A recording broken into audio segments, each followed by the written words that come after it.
When the invisible woman became the most powerful person in the room, no one saw it coming. The office was already buzzing with the energy of the early morning rush, but no one noticed Evelyn as she quietly entered through the side door, rolling her cleaning cart with her usual steady pace. She wore her dark green uniform like armor, her face calm and unassuming, betraying none of the emotion she kept carefully tucked away. To the executives, she was invisible, just the cleaning lady. The person who wiped their desks, emptied their trash cans, and occasionally exchanged polite nods with the few who acknowledged her existence. It had been like this for years at Hawthorne & Beck, a thriving corporation in the heart of Dallas, Texas. Evelyn, now in her mid-50s, had grown used to the routine and the dismissive looks. She overheard the jokes they made when they thought she wasn't listening, the way her presence was treated as an inconvenience. "She's not even doing anything right now," someone had muttered just last week as she quietly waited for them to finish their meeting so she could clean the conference room. But Evelyn didn't react. She never did. She kept her head down, her hands steady as she worked. She knew better than to give them the satisfaction of a reaction. What they didn't know, what no one in that office knew, was that Evelyn had a secret so powerful it could turn the entire building on its head. But Evelyn wasn't impulsive. She believed in patience, in watching, in waiting. Today, however, as she made her way down the brightly lit hallways, her calm demeanor hid the fact that she was nearing her breaking point. The morning unfolded as usual. Evelyn polished the glass doors to perfection, vacuumed the thick carpet in the lobby, and organized the cluttered desks of those who never thought twice about leaving piles of paperwork behind. She worked diligently, even as conversations about big deals and promotions floated through the air. One conversation, though, caught her attention. She wasn't trying to eavesdrop, it wasn't her nature, but the voices were loud and impossible to ignore. "The shareholders' meeting is next week," one executive said. His tone was smug, bordering on arrogant. "And we've got nothing to worry about. The board loves the numbers, and the CEO's untouchable. No one in their right mind would challenge him." Evelyn paused for just a moment, gripping the handle of her cart tighter. She knew what they didn't. They had no idea how wrong they were. But Evelyn didn't let her thoughts linger for long. There was still work to do, and she had to be ready for what was coming. Hawthorne & Beck prided itself on its sleek, modern image. Its headquarters, a towering glass building in the middle of Dallas, was often featured in business magazines as a symbol of corporate success. Inside, however, the reality was far less glamorous. The culture was ruthless, and the higher you climbed, the less you seemed to care about anyone below you. Evelyn had spent nearly a decade in those hallways, quietly observing. She saw the promotions handed out to the loudest voices, not the most qualified workers. She saw the whispered deals behind closed doors, the way people covered up mistakes by pinning blame on those with no power to defend themselves. And then there was the CEO, Alan Greaves, a man who exuded authority and arrogance in equal measure. Alan was the kind of leader who commanded respect through fear. His voice boomed in meetings, his sharp comments silencing even the boldest executives. To him, success was all that mattered, and people were tools to be used. Evelyn often heard his sarcastic remarks about employees who didn't fit the image. "She's still here," Evelyn had once overheard Alan say about one of the older secretaries. "Why haven't we retired her yet? It's not like she's adding value." It wasn't just the comments. The company was rife with unethical practices that were swept under the rug. Bonuses were quietly cut for the lower-level staff, even as the leadership team celebrated record-breaking profits. Evelyn heard about inflated expense reports, shady client dealings, and even the quiet firing of a whistleblower who dared to speak up. The cleaning staff, Evelyn included, bore the brunt of the culture. She'd seen her co-workers brought to tears after being scolded for leaving a speck of dust behind. She'd seen their paychecks stagnate, even as the workload increased. And, of course, there was the constant dismissal of their humanity. The way people avoided eye contact, spoke down to them, or treated them as if they were part of the furniture. One incident still burned in Evelyn's memory. A young intern had accidentally spilled coffee on the marble floor near Alan's office. The intern froze, clearly terrified, as Alan rounded the corner. "Are you kidding me?" Alan snapped.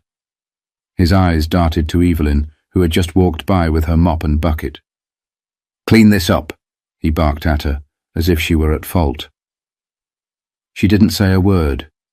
She didn't need to. The intern apologized profusely, but Alan waved him off with a dismissive hand. To him, people like Evelyn and the intern were nothing more than background noise. These moments had piled up over the years, each one like a stone added to a growing mountain. Evelyn's patience was impressive, but she wasn't immune to the weight of it all. She felt the sting of disrespect, the exhaustion of being invisible. But Evelyn had never been the type to crumble. She let those moments fuel her resolve, storing them away like ammunition for the day she would need them. The employees around her might not have noticed her silence, but it spoke volumes. Evelyn was always watching, always listening. And the more she saw, the more she realized that the company's success came at the expense of its humanity. But Evelyn wasn't just taking notes, she was quietly planning, and soon the pieces would start to fall into place. For years, Evelyn had kept her secret tightly guarded, not out of fear, but out of strategy. She wasn't just a cleaning lady, she was the largest shareholder in Hawthorne and Beck, a title she had inherited after the unexpected passing of her late husband Martin. Martin had been a quiet investor in the company's early days, accumulating shares when no one believed in its potential. By the time of his death, those shares had become a controlling stake. At first, Evelyn didn't know what to do with this unexpected power. She wasn't a corporate strategist or a boardroom regular. She was just Evelyn, a woman who had raised 2 kids, fought her way through life's challenges, and found solace in routine. But over time, as she continued her quiet work within the company, she realized the value of her position. Being invisible gave her an advantage. She could observe without being noticed, listen without raising suspicion, and learn everything she needed to know about the people who thought they ran the company. The moment that pushed her over the edge came during a routine evening shift. Evelyn had just finished wiping down the executive lounge when she overheard 2 senior managers laughing over drinks. They were talking about layoffs, joking about how easy it was to cut dead weight without anyone caring. "Some of these people act like their jobs matter," one of them said with a laugh. "They don't realize how replaceable they are." Evelyn stood frozen behind the door, her hand gripping the cleaning cloth. These weren't just numbers on a spreadsheet. These were real people, people with families, bills, and dreams. And yet, to these men, they were nothing more than expendable assets. That night, Evelyn sat at her small kitchen table with a cup of tea and a notepad. She started writing, not sure where it would lead, but knowing she couldn't stay silent anymore. She listed the unethical practices she had witnessed, the people who had been mistreated, and the moments that had stuck with her over the years. By the time the sun rose, she had outlined a plan that would change everything. Her first step was to dig deeper. Evelyn used her access to the building to gather information most people wouldn't think twice about. She took mental notes on conversations, paid attention to schedules, and even discreetly glanced at documents left on desks. She wasn't stealing or snooping. She was simply putting the pieces together, assembling a picture of the company's inner workings. The second step was to call in reinforcements. Evelyn had a few trusted allies outside the company, friends who were lawyers, financial analysts, and former employees who had left on bad terms. She shared what she knew and asked for their advice. Slowly, they helped her craft a strategy that would not only expose the toxic culture, but also secure the company's future. The final step was the hardest. Evelyn knew that confronting the CEO and the board would require more than just evidence. It would require courage, composure, and a deep belief in her own worth. She practiced her speech in front of the mirror, her voice steady but firm. She knew this wasn't just about her. It was about everyone who had ever been dismissed, underestimated, or treated as less than. The shareholders' meeting was less than a week away, and Evelyn was ready. She wasn't just walking into that room as a cleaning lady. She was walking in as someone who held the future of the company in her hands. But as the day approached, Evelyn couldn't help but feel the weight of what she was about to do. It wasn't just a confrontation, it was a reckoning. The day of the shareholders' meeting arrived with an air of confidence radiating through the building. Executives strutted through the hallways, their chatter filled with optimism about another year of record profits. None of them noticed Evelyn pushing her cleaning cart toward the top-floor conference room, her face calm and unreadable as always. The boardroom was a stark contrast to the rest of the office. Its long, polished table gleamed under soft lighting, and the floor-to-ceiling windows offered a view of the Dallas skyline. Around the table sat the company's most powerful figures, including Alan Greaves at the head, his posture commanding, his smirk exuding arrogance. Evelyn entered quietly, as she always did, placing a pitcher of water on the side table. No one looked at her. To them, she was just part of the backdrop. But this time, Evelyn didn't leave. "Excuse me," she said, her voice cutting through the room like a blade. Heads turned, confused and slightly annoyed. Alan barely glanced at her. "We're in the middle of something," he said dismissively. "I know," Evelyn replied, her tone steady but firm. "That's why I'm here." Alan leaned back in his chair, a condescending smile spreading across his face.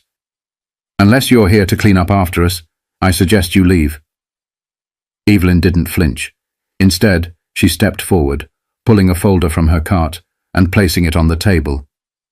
The logo of Hawthorne and Beck was emblazoned on the front, along with the words, "Shareholders Report." The room fell silent. Alan's smirk faltered as Evelyn began to speak. "For years, I've watched this company thrive on the backs of people you refuse to see," she said, her voice unwavering. "I've watched employees mistreated, ethical lines crossed, and profits prioritized over humanity. And I've stayed quiet, until now." Murmurs erupted around the table. One of the board members leaned forward, squinting at the folder. "What is this?" "This," Evelyn said, opening the folder, "is proof. Proof of the unethical practices, the mismanagement, and the outright disregard for the people who make this company run." Alan's voice boomed across the room. "Who do you think you are, coming in here and making accusations? You're a cleaning lady." Evelyn met his glare with a calmness that shook the room. "No, Mr. Greaves. I'm the majority shareholder of Hawthorne and Beck, and today I'm firing you." The shock rippled through the room like a thunderclap.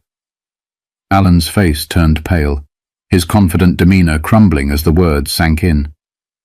"You're joking," he said, his voice trembling slightly. Evelyn didn't blink. "No, Mr. Greaves, I'm not." She turned to the board members, her gaze sharp. "I've spent years gathering evidence, and it's all here. The inflated expense reports, the unethical layoffs, the harassment complaints you've buried. I have the power to vote him out, and I'm using it." The room erupted in chaos. Alan tried to argue, his voice rising in desperation. But the board members quickly realized the gravity of the situation. One by one, they turned to Evelyn, asking questions, skimming through the folder, and confirming her claims. It didn't take long for the vote to happen. Evelyn had done her homework, and the evidence she presented left no room for doubt. Alan Greaves was removed from his position that same afternoon, his protests falling on deaf ears. As security escorted Alan out of the building, Evelyn stood in the boardroom, her back straight and her expression calm. The executives who had once ignored her now looked at her with a mixture of awe and guilt. But Evelyn wasn't looking for their approval. She had already set her sights on what came next. The news of Alan Greaves's dismissal spread through the company like wildfire. By the next morning, the entire office was abuzz with disbelief and speculation. How could the cleaning lady, quiet, unassuming Evelyn, have been the majority shareholder all along? Whispers filled the break rooms and hallways. But this time, they weren't dismissive. They were filled with respect, admiration, and even a tinge of guilt. Evelyn, however, didn't bask in the attention. She returned to the office the next day, not with a mop and bucket, but with a clipboard and a plan. She wasn't just here to fire a toxic CEO, she was here to change the company's future. In the weeks that followed, Evelyn worked tirelessly to implement changes. She started with the people who had been overlooked for years. Raises were given to the cleaning staff and other underappreciated workers. Evelyn made sure that the HR department took harassment and discrimination complaints seriously, introducing a third-party watchdog to ensure transparency. She also addressed the toxic culture that had festered under Alan's leadership. The board, once complicit in his actions, now found themselves held accountable. Evelyn insisted on regular training programs, focused on ethics, inclusion, and employee well-being. For the first time in years, employees at Hawthorne and Beck felt seen, heard, and valued. But Evelyn didn't stop there. She hosted town hall meetings, inviting employees from every level to share their experiences and ideas. She listened carefully, taking notes, and ensuring that everyone had a voice in shaping the company's future. One afternoon, as Evelyn was walking through the office, she was stopped by a young intern, the same one who had spilled coffee near Alan's office all those months ago. "Thank you," he said, his voice sincere, "for everything. You've changed this place." Evelyn smiled warmly. "No, we've changed this place. Together." Outside the building, the Dallas skyline glittered in the late afternoon sun. Evelyn stood for a moment, looking up at the towering glass structure she had once entered unnoticed. It had been a long road, but she had done what many thought was impossible. This wasn't just about firing a CEO or exposing corruption. It was about showing that no matter how invisible someone might feel, they can hold the power to create meaningful change. Evelyn had proven that resilience, patience, and integrity could triumph over arrogance and greed. She took a deep breath, feeling a sense of peace she hadn't felt in years. And then she walked away, not to fade into the background, but to embrace a new chapter in her life. Life often underestimates the quiet strength of those who observe, endure, and act when the time is right. Evelyn's story reminds us that the most unexpected people can become the catalysts for profound change.